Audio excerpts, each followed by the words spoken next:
My favourite thing to do on the internet is to read other people's problems. What I've done is I've taken a list of my favourite agony aunt stories that I found across the internet, and I'm going to read them out and give you my interpretation of them.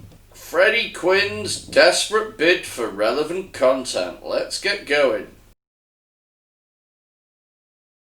I have the best sex ever with my boyfriend, but I'm put off by his weird smell. How can it be the best sex ever and yet you're put off by odours?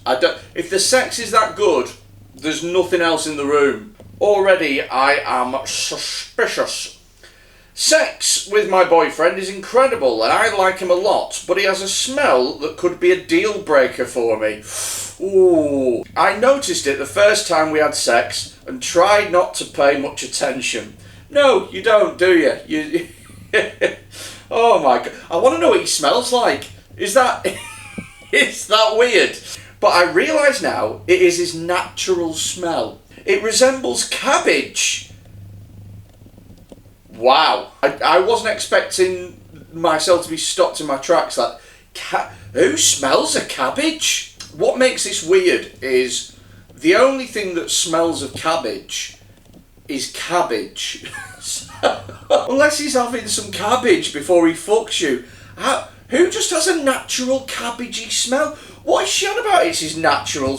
Are you fucking an actual cabbage? Is this what this is? We moved in together for lockdown and everything else is great. This sex is the best I've had, really. It's how wonderful is his dick if he's making up for that smell. I don't want to speak up and give him a complex. Really? Right, here's how you phrase it, right? Tell him that it's the best sex you've ever had and then say he smells of cabbage. Because after he's heard that you're the best dick he's ever had, you're the best dick he's ever had. What? After he's heard that he's the best sex you've ever had, nothing else will matter to him. Nothing else. You could say to him, you're the best sex I've ever had, now go and kill your mum. And he'll be like, yeah, fine, that's reasonable to me. What does the response say? Assuming he showers regularly, this is likely methyl mecropatan. What? No, it's just that he needs to shower more. Why are you bringing chemicals into this? A colourless gas that smells like rotten cabbage and is in some foods such as nuts and cheese. It is one of the main chemicals responsible for bad breath and the smell in farts. Listen, baby, you're the best sex I've ever had, but you smell like methyl mecropatan. Sorry, what's that? It's the smell that makes bad breath and farts smell. You smell bad breath and farts, but you've got a great dick. My e-leaflet, Freshness Worries, explains, but oh, fuck off, you've got a leaflet on people smelling a cabbage. Of course you fucking have. Bullshit. Here's what you do. Just say to him, you've got a great dick, but it smells like vegetables. Your dick's as big as a vegetable, but it smells like one as well. So, meet me in the middle here, aubergine cock. I've fallen for a guy from uni, but he says we shouldn't spend as much time together. Okay. I'm going to tell you what this is before I've even read it. This is a man that just wanted to fuck a woman and she's caught feelings. Now lockdown is easing, I thought me and the guy I have been hanging out with could see each other far more. The guy I've been hanging out with! Oh, amazing. Hanging out of, perhaps. But he says we shouldn't spend as much time together. Well, that's as big a fucking hint as you need. I can't believe that this is it. I can't believe that you have had to go to a fucking agony aunt to get this double checked. He's literally said to you, we shouldn't spend as much time together, and you've gone, that seems like a grey area to me. The guy is on my course at uni. Oh, here we fucking go. He can stay in his uni flat one more month, and I want to spend as much of that time with him as possible. Oh, could you imagine? He just wants to see his mates. I live in our university town, but he lives in Scotland and will return there next month. I don't know if I'll see him again. I've fallen for him and got close to saying I love you, but I'm scared what he'll say. I'll tell you what he'll say. he will say, and I quote, "We shouldn't spend as much time together." That's what he will fucking say. And you'll go, "Oh, like, what does that mean? I better write into an agony aunt." No, no, no, no, no, no, no, no, no, no, no. Agony aunt says, "I'm afraid he doesn't sound head over heels, so I'd say let him go." All right, Elsa. It's time you moved on to find someone who wants to be with you in a loving and supportive relationship and who makes you feel loved. My e-leaflet, Raising Self-Esteem, will help you love yourself more. Oh my God, that is dreadful fucking advice. You like him, you love him, he does not want anything other than sex to do with you, right? So here is what you do. This is an old guy's trick, right?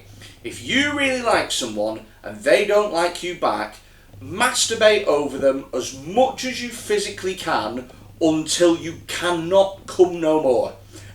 And then once you've done that, it'll be out your system. Honestly, the next twice a day you want to be masturbating, maybe 3 times a day. Every single time you rub one out, think of him, right? And by the end of, give it 2-3 weeks, you'll be fucking sick of that fantasy. You get it out your system, you avoid the hurt feelings. Thank me next year at university. It breaks my heart that my fiance keeps asking for a threesome. My fiance has broken my heart by saying he wants a threesome. Aren't I enough? No! We've been together 18 months. Well, there you fucking go. You've been together for 18 months and now you're engaged, and in his head he's thinking, oh shit, I've always wanted to have a threesome, but I might never get a chance now. I'd best start touting the fucking fantasy now and see what she says. That's what's going on. Our relationship was going so well and we both want marriage. No, you want marriage. But the subject of threesomes cropped up and he's admitted he's had them in the past. Because it's his thing. When you say the subject of threesomes crossed up, I'll tell you what fucking happened. He brought it up because he wanted to know how you felt about the matter, because that's his thing. I'm 20, he is 24 and my first sexual partner. And you're engaged? What? Here's why you've made a mistake. I remember my first mobile phone. Thought the world of it. Thought it was a great phone. But if I was still stuck with that phone now, fucking hell almighty. I could never be with another man sexually when I am in a serious relationship. How can he want another woman sexually if he loves me? Do I just need to change my mindset? Yes, men can love you, but also want to fuck everyone else. It's just like there's this weird fucking primal instinct as a man to just spray your semen in as many women as possible. Here's what you do, by the way. Tell him you're game for a threesome. Tell him you love a threesome. Tell him that a threesome makes you wetter than a fucking otter's pocket. But here's what you do. You tell him that it's a threesome with 2 guys and 1 girl. And watch him fucking bolt. Because, oh no baby, I love you, I would not want to share you with that. I'm telling you, that's how you get your way. You tell him to have a threesome, but tell him it's with 2 men. Watch him fucking change his mind. The Agony Aunt has said, there is nothing wrong with you, and you don't need to change your mindset. Yes, she fucking does. She's had 1 sexual partner. She knows shit. Your sex life has to feel right for both of you. Like many men, your fiancé sees sex as being in a different but not mutually exclusive box from love. Okay, fair enough. That's fair enough. If you suggested welcoming another man into bed rather than another woman, he might well feel very differently. Yes, she said it as well. This is a great idea. In fact, do you know what? Do you know what you do, right? You really play into it. You only let him find out that it's another man, literally when another bloke knocks at the door. Get it to be one of your friends. Better yet, get it to be one of your most well-hung friends. Get him to wear the tightest grey joggers that he can, and when your future husband knocks on the door, sees this buff man walk through with a 12-inch dick, just watch him change his fucking mind, because that shit will stick with you. I said that like it was some sort of like experience that I've had. No, I'm just saying. I don't know if I should tell my boss that a colleague has said she is leaving. No! One of the apprentices, not even fucking actual... Right, when you're an apprenticeship?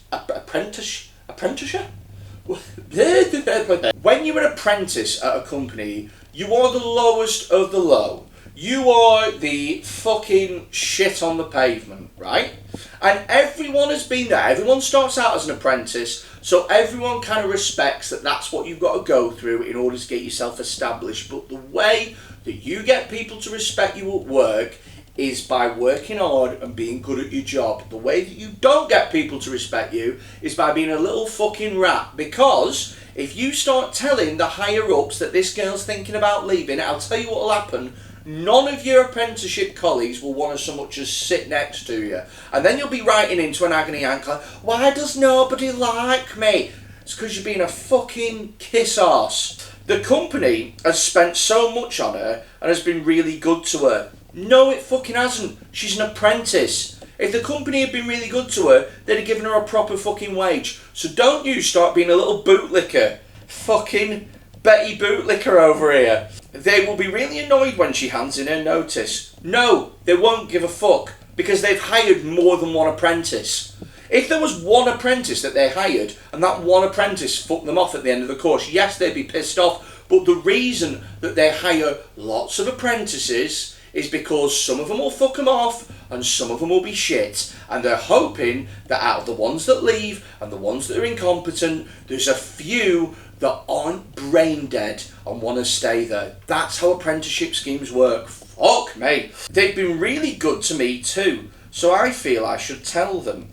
What if they find out I knew of her plans all along? How would they find that out?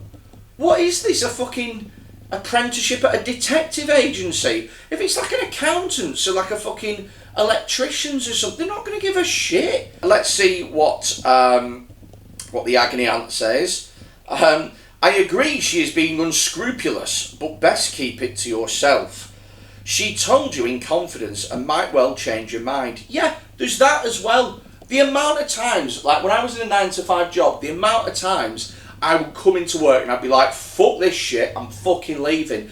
It didn't mean that I was gonna leave straight away. It just meant that it felt better to pretend like leaving was an option. If she does leave, your employers won't hold you responsible, but they won't be especially grateful if you warn them. No, they'll think you're a fucking grass and sit you on your own. Do you know what they'll do? They'll put you in HR.